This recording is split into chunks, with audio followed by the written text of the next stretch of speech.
आपण पाहत आहात BV महाराष्ट्र न्यूज, खबरबात महाराष्ट्राची।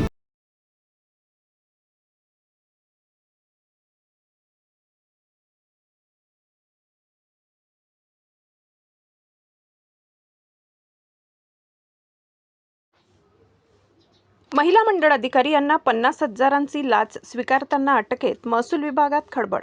चांदवड शेतजमिनीचा ताबा व नोंदी संबंधित कामासाठी 50,000 रुपयांची लाच स्वीकारताना महिला मंडळ अधिकाऱ्याला लाचलुचपत प्रतिबंधक विभागाने रंगेहात पकडत अटक केली।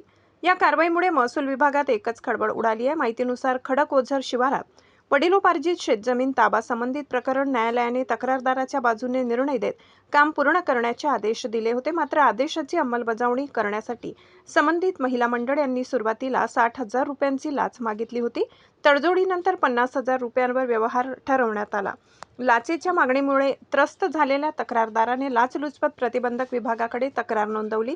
त्यानुसार सापळा रचण्यात आला।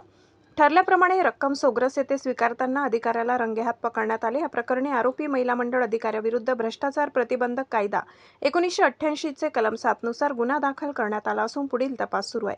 सापळा अधिकारी पोलीस निरीक्षक श्रीमती नेहा सूर्यवंशी, विनोद चौधरी, अनिल गांगोडे, प्रमोद चव्हाणके यांनी कारवाईत सहभाग नोंदविला।